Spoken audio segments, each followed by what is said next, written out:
안녕하십니까. 세상 읽어주는 남자 이상훈입니다. 오늘은 애플의 스냅드래곤 얘기 좀 하겠습니다. 오늘 미국 매체 WCCF텍이 대만 매체인 디지타임스 기사를 인용해서 기사를 냈습니다. 핵심은 애플이 올 하반기에 출시하는 아이폰 12에 쓸 모뎀 칩으로 그간 알려졌던 퀄컴의 스냅드래곤 X55가 아니라 X60을 쓸 것이란 내용이었습니다. 그간 퀄컴이 스냅드래곤 X60은 내년에 나오는 아이폰에 들어갈 것임을 밝혀왔음을 감안하면 그간 예측과는 다른 것입니다.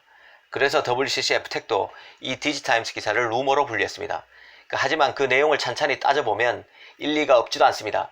아시다시피 아이폰 12는 애플이 경쟁사보다 1년 늦게 내놓는 첫 5G 폰입니다. 당연히 모뎀칩 X55, X60은 모두 5G 모뎀칩입니다. 또 애플은 자체 모뎀칩 개발을 위해서 지난해 인텔의 모뎀 사업부를 인수했지만 그 기술력 부족으로 개발에 난항을 겪고 있습니다. 그래서 적어도 오는 2024년까지는 그 아이폰에 퀄컴 5G 모뎀 칩을 사용할 것으로 알려진 상태입니다. 또 5G 모뎀 칩은 TSMC와 삼성의 파운드리 경쟁도 녹아 있습니다. 이런 맥락을 두루 감안해서 생각해보면 따져볼 만한 뉴스라는 생각이 들었습니다. 찬찬히 살펴보겠습니다. 일단 기사에서는 왜 애플이 아이폰 12에 쓸 모뎀 칩으로 그간 얘기가 나왔던 X55 대신에 X60을 선택했는지가 나옵니다. 이 퀄컴이 최고 제품을 제안했고 애플이 받아들였다는 것입니다. 이 스냅드래곤 X60은 X55에 비해서 전력 효율이 뛰어나고 설치 공간도 덜 잡아먹습니다. 여기에 무선 데이터 성능도 더 낮습니다.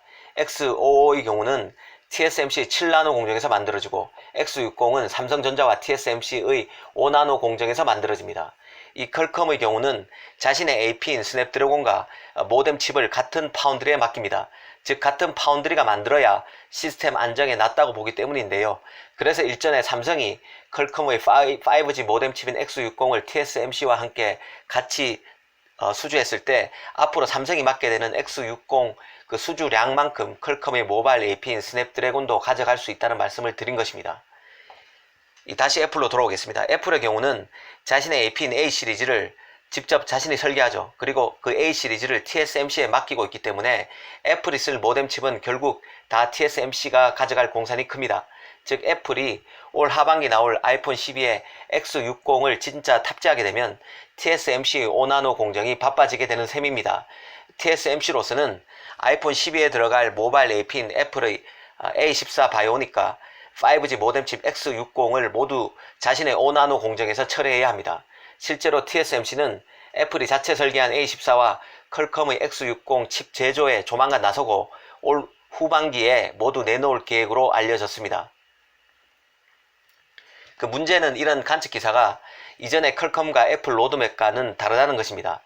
독일 윈퓨처는 최근 미국 국제무역위원회 문서를 인용해서 애플이 내년 5월까지는 스냅드래곤 X55를 그리고 그때부터 2022년 5월까지 1년간 스냅드래곤 X60을 사용해서 신형 아이폰을 내놓을 예정이라고 보도하기도 했었습니다.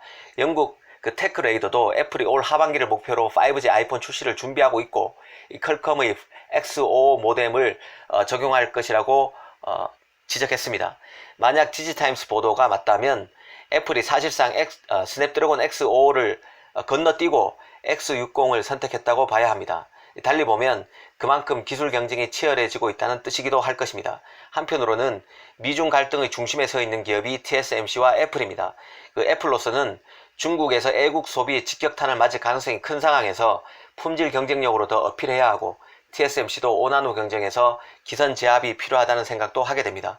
아이폰 12가 모뎀 칩으로 어떤 것을 선택할지 기추가 주목됩니다. 이 퀄컴의 스냅드래곤과 관련해서 주목할 만한 기사가 또 하나 있었습니다. 이 퀄컴의 모바일 AP인 스냅드래곤 865의 업그레이드 버전인 865 플러스가 조만간 출시될 수 있다는 기사가 났습니다. 바로 WCCF텍을 통해서인데요. 지난 4월만 해도 이 퀄컴의 스마트폰 파트너인 중국 메이지 관계자가 스냅드래곤 865 플러스가 개발되지 않을 것이라고 말하면서 이런 관측에 힘이 실렸었는데 반대 기사가 난 것입니다. 기사는 정보원을 인용해서 865 플러스가 조만간 출시되는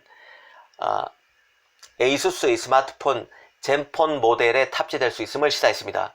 사실 스냅드래곤 865 플러스 출시 여부는 삼성과도 맞물린 이슈입니다. 이 삼성의 경우 원래 유독 비판을 많이 받았던 엑시노스 990의 개량형 버전인 엑시노스 992를 내놓기로 했습니다.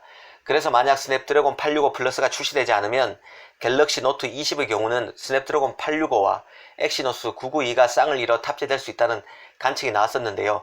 하지만 865 플러스가 나오게 되면 엑시노스 992와 865 플러스가 짝이 될 수도 있습니다. 이 삼성으로서는 다시 한번 스냅드래곤과의 혹독한 비교를 통해서 스스로를 단련해야 할 것으로 보입니다. 감사합니다.